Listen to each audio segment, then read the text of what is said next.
Ladies and gentlemen, hey, hi, how you doing? Welcome back to the channel. Thank you so much for stopping by. Today we ended up getting some surprise patch notes in Black Ops 6 and Warzone, including some new weapon updates, some gameplay changes, quite a few bug fixes as well. Naturally, I just got done recording a bunch of videos regarding things that were probably just changed, so it'll be a lot of post-edit Zach here in future videos later this week. But today's update is just a hot fix update. Update requires restart. I noticed that I got one of those, immediately went to the game and was like, I'm seeing some differences here. Had to wait on the notes to drop, and here they are. So with this, our January 31st update, a couple of global updates. Join on friends, address an issue that prevented players from joining their friend's party due to an error that stated they were on a different version. That's a huge fix right there. The social game has issues that affect you playing with other players. Big problem. Nice to see that that has been fully updated though. They also addressed an issue that immediately kicked player 2 when attempting to enable split screen, so that's been updated there.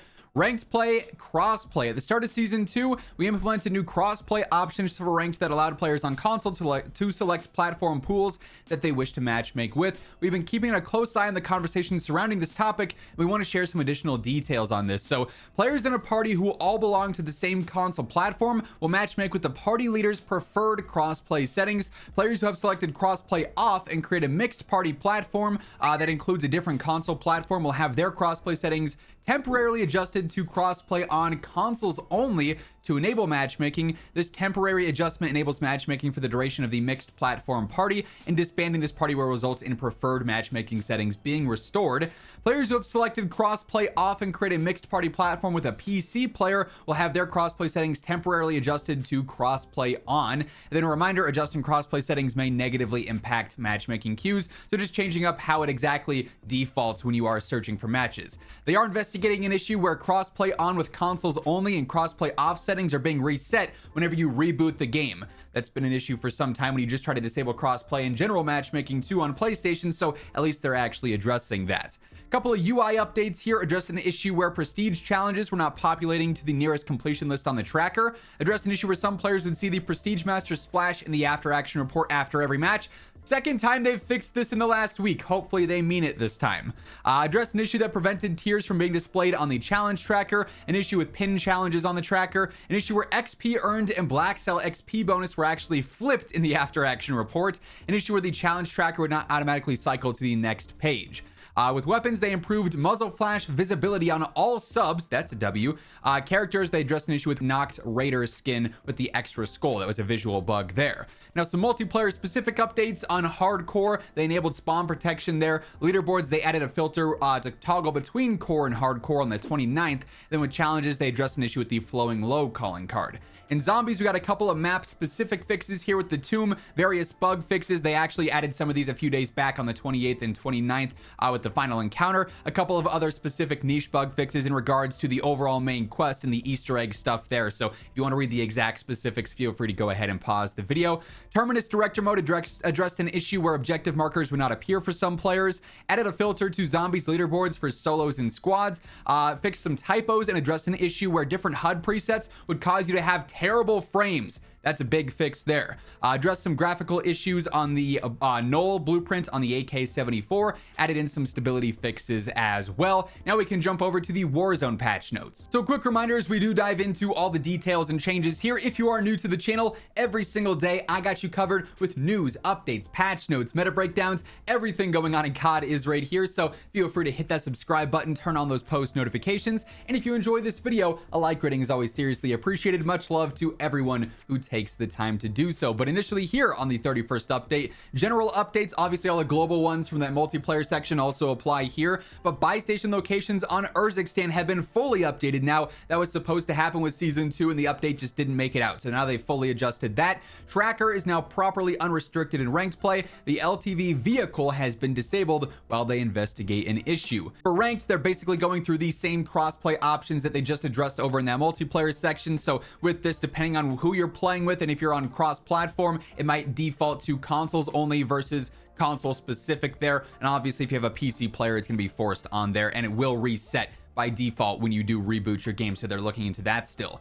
Then we get our weapon updates here. We were teased about this. They said by early next week. We actually got it very early, just a day later. The XM4 has received another nerf. I actually caught this one early and posted on Twitter about it before these notes went out. The close range damage is nerfed, and then its medium range damage is nerfed. It's still going to have the same long range TTK, but that's noticeably slower after Season 2's update. But this does nerf the XM4 base damage, and that TTK is going to be noticeably slower now. On the 100 round mag, sprint to fire penalty was increased by 10%. On the buffer stock, there's a new sprint to fire penalty. ADS speed penalty is increased. The horizontal control benefit was decreased, so was the vertical, and the gun kick control benefit decreased as well. So generally, the XM4 I think is probably going to be more of like the Warzone 1 Kilo, where it was never really like a true top TTK option, but it was just kind of easy and consistent. People will still use this. It'll still be a competitive option, but it's not going to be the absolute meta rifle anymore. That's fantastic news in my opinion there. We also got some SMG updates. Muzzle flash has been improved for ADS on all of them.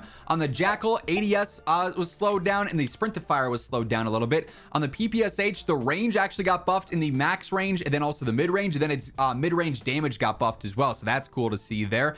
Additional adjustments: leg multipliers increased, vertical foregrip, the control there is better. On the precision foregrip, the control is better. On the ranger foregrip, the control is better. So PPSH just gets some general buffs there, so nice to see. I will have a full meta breakdown video. We already posted a top 10, and this doesn't really change the loadouts necessarily here, but I will have a full meta breakdown detailing what's absolute meta, what's contender, what's trash, you know, coming later this weekend now that I have to readjust it. Already recorded it, of course they drop notes right after, right? But nice to see that the XM4 is no longer the monopoly rifle at this point. A couple of bug fixes as well. Fixed an issue that prevented players from joining their party due to an error. Huge fix. An issue that caused the game to crash if players attempted to join a custom match hosted by a player on a different platform. An issue that prevented players from hearing enemy self-revive audio. I noticed that. I was like, they said there's supposed to be a ping and I'm hearing nothing. Nice that that's been updated.